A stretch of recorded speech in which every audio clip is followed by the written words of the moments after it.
What's up guys, my name is Andy. In this video, I'm gonna be replacing the carpet in my 66 Mustang. Now this is one of my favorite kinds of projects because it is relatively easy to do. Don't take a lot of tools, doesn't take a lot of skill or knowledge to do this. Relatively cheap to do this, and it also kind of jazzes up the car. Just another way to freshen up the look of the car for not a lot of money and not a lot of effort. Now to swap this carpet out, there's a few items that we need to remove before we can get the carpet out. Now in my case, I had just gotten done getting this car painted, so I had a lot of pieces and components already removed. But in your car, you're gonna wanna go under the car, and there are 4 plugs on each side that cover the nuts to the studs that hold the seats in. You wanna remove those with a 1/2 inch deep socket. Take the seats out. Then you're gonna wanna remove the door sill trim on both sides here. There's a handful of screws. Just pull those out with a Phillips screwdriver. You're gonna wanna remove the kick panels on both sides. And then on the back, on my Fastback, I've got to take these panels off. Now I've already taken them off, but in your car you'll need to take them off because the carpet actually goes underneath these panels. So get the rear seat out, then you can take these panels off on both sides. And once you get these out of the way, now you'll have everything out of the way except for the last piece, and depending on what kind of shifting operation you have, if you have a manual, you'll need to take the shift boot off. If you have an automatic, you'll need to disassemble the automatic shift lever to pull this whole contraption out of here. If you have a console, you'll want to take that out because all that kind of stuff is also holding down the middle of this. But once that's out, then we can start removing the carpet. So you'll quickly notice that the carpet is in 2 halves, and that's great because it's gonna make it easy for reinstallation. Now we're gonna pull this first piece out on the front, and I forgot to mention that if you have the high beam foot activated switch, you might wanna take that out because the carpet can get caught up on that. Again, I don't have that on my car. I moved it to a switch on my dash, which a lot of you guys didn't like, and that's fine. we'll settle that some other day. But anyways, let's get this piece out of here. And again, it's gonna be pretty easy, just pull it right out. And then we can pull the second half out. Now this is a great time to take the opportunity with the car empty like this to get the vacuum out and just clean up any dust and dirt that you have in here because you have access to it right now. So there are a couple different types of carpet that you can get for your car. There's molded versus non-molded, and what I had on the car was molded. It fits around the seat risers, goes over the transmission tunnel. There's loop, and there's a couple different types of the way that the carpet is the pile cut or whatever they call that on there. There's a couple different styles of that. Of course, there's different colors. And there's kind of like with this part here for your foot to rest on, you know, if you don't have floor mats or something like that. And then there's mass backed. And that's what I've got here is a mass back. So it's got a heavy duty mat that's molded into it, or that's part of the carpet. And then of course this is molded as well. And that's the style that I chose for my car. And you can see here how these are kind of pocketed. This is designed to fit in the footwell of the rear seat, and this will go over the seat risers for the front seats. So this is the back half, and then this is the front half. And this is the same thing where I've got that same kind of foot mat thing. You know, when you rest your foot on the side, when you got, you know, by the throttle pedal, I've got that in there too. So this is gonna be perfect for what I want, and it's going to just freshen up the car just enough. And I'm looking forward to this. And I believe these pieces go in the back, back here in the footwell, but I'll have to check that out.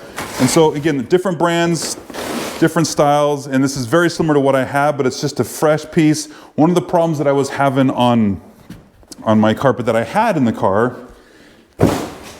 is somebody somewhere along the lines cut this out too large for the transmission, you know, that comes through. This, I believe my car was originally a manual, and somebody put an automatic in it, and now I'm back to a manual. So this has been cut over time, and the boot that I have, the shift boot, just barely covers the edge. In fact, sometimes these things poke out the sides, and so I wanted to address that. And because I no longer have the foot-activated high beam switch, I wanted to get rid of this hole that's in there. And then this carpet's just starting to get a little aged, a little older, so it was time to freshen it up. And again, this is one of those things that's a cheap modification, and I like this kind of stuff because we can jazz up the car a little bit for not a lot of money. So let's go ahead and get the rear piece installed first. Okay, let's get this piece tucked in here. And again, you'll find that the molding in this style will fit down in the pockets of the footwells, which makes it really easy. And there's kind of a wider section up front here and a skinnier section. This wider section goes over the seat risers because the front piece is going to come right around here. So there's, you know, if you had this flipped around, you'd have a kind of an open spot of exposed metal. So that's one way to know. And then because the back seat, it comes over this, you don't need much back there because you don't need to cover anything else, you know, below the seat. So we're gonna need to trim a little bit of here. In fact, there's a lot of trimming that we're gonna have to do because these are oversized on purpose so that they fit everybody's car. When we bring this over, we'll start putting the seat bolts in and stuff, and that'll start to lock things in place. And then we'll find that we're gonna have to probably cut an inch or two off of the edges here before we put the door sills on. But so far, things are looking good. And before I cut these pieces in the back here, I'm just clipping these with some clamps on the side here just to make sure that everything's centered. Now I'm finding that with the way this thing's molded, I might not have to trim these edges, so we might get lucky there, but I think we're pretty well centered now. I'm gonna go ahead and put a slice here and there so this bracket for the rear sail panel trim interior piece, whatever it's called, will fit on that. And then I think the back part is done and we can move forward to the front part. All right, pro tip, always use a very sharp razor blade. These blades are cheap, so don't try to use one blade for the whole thing. Make a couple cuts and swap out the blade. You'll find it's a lot easier if you have a sharp blade the whole time.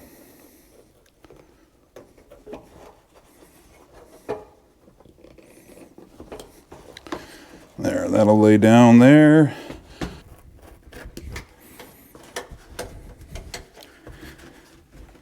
There. All right. So the next thing I want to do is put the seatbelt bolts in, and that will help secure the carpet, kind of locking it in place. But I cannot find my seatbelts. I got my rear belts. I don't know what I did with my front belts. I'm gonna have to find those, but at least I can put the bolts in and get the carpet cut for where they go. Now there's a couple different ways you can do this. I'm just gonna use a punch here and just kind of, when I get that hole figured out, I'll put through here and I'll just cut it with a razor blade. But some people like to use like a soldering iron to melt the carpet. It's not critical for this because we just need to kind of cut an opening, and then the seatbelt's gonna cover all that anyway. So I'm not gonna cut a big hole, I'll just cut like an X and it'll slice through there and we'll just get that figured out. So the hole right about in here. There we go, right there, okay. And I know that I got my carpet where I want it.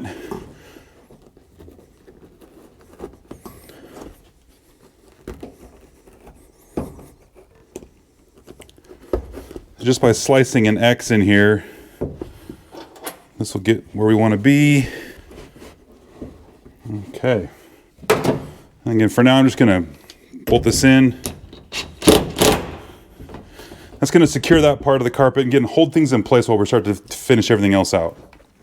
And we'll do the same thing for this side. So we're right about, so I can see it from here, so this makes it easier.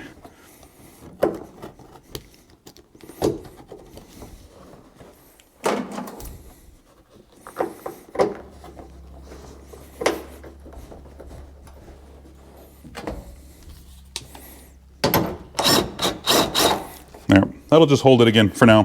Cool, let's get the other side done real fast. All right, that one's in place. Cool. So while I'm here, I'm gonna cut the holes for the rear seat bolts, and looks like they're right around in this, yeah, right there. Cool, so we're gonna get those cut out. And this is one of those things where I'm actually gonna cut a hole in the carpet so that, because it's gonna be covered by the seat rails and the seat, you're not gonna see it, but I wanna make sure that I don't have any problems with the seat bolts from the seat rails not going in here. All right, now that one's done too. Starting to notice that the razor blade's getting dull, so I'm gonna swap that out before I go to the other side. All right, there's that one. Both these holes are ready to go. All right, now we can slide in the front piece, and you gotta lift up the gas pedal. Just make sure you're underneath that and kind of slide it forward. There, now mine has been sitting in a box, so it's kind of stiff and it doesn't want to fit well, but as time goes on, this thing will relax and lay down for you and it'll be fine. So, and I'm noticing, because of the way this is formed, to fit in front of the seat riser, the carpet's getting caught on the bottom of the steering column, so I have to notch that out, which is fine, because there's going to be a little bit of custom trimming to make sure it fits your car. Let me do that real quick. Okay, let's see if that did the trick. Oh yeah, much better. Much better. Now it does make it easier that I've got the heater box out of the way. I'm actually not going to run that in my car right now, so it is going to make it a little bit easier for getting this thing tucked in place and fitting everywhere. So now what I want to do is, well, there's a couple things you can go from here. Now, for those that have the the high beam foot switch, you'll want to cut a hole. It's best to, if you screw the switch down, if you didn't take it out, and then you can kind of mark the back of the carpet where it's going to poke through. So you can do that there. I don't have that option. In fact, I have a footrest that I put there, so I'm going to put that in place. Really, the next thing for me to do is I'm going to get the seat bolt holes cut. All right, I got the holes cut for the front seat rail bolts on both sides. Still have to do that footrest thing. I'm noticing, I think I found out why I've been struggling with this so much. You see how this kind of comes up and then over right here? This way this is formed, it's kind of hard to see with the lighting. I think this carpet is made for the convertible. The convertible has a extra rail that runs in here. And this is kind of, see how it's kind of pooched and stuff right here. It's hard to see on the camera here, but the way that that's formed, that there's a rail that runs right along there and it's on both sides. You can kind of, see along there. And it's, I bet you this is for a convertible, even though the box is marked Fastback. I mean, it says Ford Mustang Fastback, and that's so I'm hoping that when you guys get your carpet that you get the right one, because this shouldn't be formed like that. It actually should be molded over farther and then goes up. And I can make it work. And now that I've cut everything, and they're not going to take it back, which is unfortunate. I'm kind of stuck with what I got, but it is a nicer carpet than what I had in terms of, you know, it's not all tore up, it's not dirty, everything looks nice, and I can custom make that footrest thing over there. So I'm gonna get that done, and then we can start doing the door sills. Now I want to get these door sills in place, but to do that I have to put the kick panel in and this quarter panel piece back on there. You know, this guy, it just kind of fits in here. And you find that you might have to trim a little bit of the carpet edge to get this corner here to fit and latch into place and kind of pinch around. You might have to move your windlace, get everything lined up in here. And then I've got a screw in here that I need to put in place, but I think I'm gonna trim this carpet real quick. And then I need to install this panel. So let me get that done real quick and then we can get these door sills in. Now that I got the kick panel and this quarter panel piece back in there, now I found out where these pieces that were in the beginning, I wasn't sure where they went. It looks like you just get like spray glue or something like that, and they just glue on the bottom of the trim here, and then one for each side. So yeah, that's where those go. So I can do that later. Cool, so now we need to do this door sill trim piece, and this is probably gonna be, my guess is probably the hardest part of the whole project. And the reason why, the screws that go on the top here and the bottom of the rocker panel will be easy because you can see them, but we kind of have to move the carpet, squish it down, get it so everything fits, and then we got to get holes through the carpet to where the screw holes are in this sheet metal here, which is going to be a little tougher to find. And you can, you know, you don't want to, well, what we don't have to do is, it looks like I don't have to trim this carpet edge, because if we push everything down like where it's supposed to be, it's going to fit right in there. And this is more or less where this piece is going to fit, and I can see the holes up here, but then the holes in here aren't there, so we're going to have to make those holes. This is where that using that soldering iron might help, because it kind of burns a hole in the carpet. Because we don't want to, what I don't want to do is cut a hole like I did with the bolt holes for the seats. That's going to get covered, so it's not going to matter. But with this, you might just have to take your time, and I don't know if it's better to sneak up on one or the other, but I'm gonna tackle this real quick and get this done, and we'll save all of the cussing for later, because I'm probably gonna, it's gonna be a pain. So let me get this done real quick. All right, those are all in. Okay, guys, I'm gonna have to confess, using the soldering iron it'll change your life. It is amazing. You know, what I didn't want to do was ruin I got a little Weller soldering iron I've had for quite a while, and it's a nice unit. It was kind of expensive when I got it. I didn't want to gum up my tip, and there's a little bit of plastic residue from the carpet on there. I can get that cleaned off, but I was hesitant to use it. I fought with it for a while. I said, no, I'm just gonna go grab that thing and get it done. And it is amazing how easy it was to get these 5 screws in by cutting the hole, or melting the hole with the carpet. I should have been doing that years ago. They were right, guys. That is a game changer.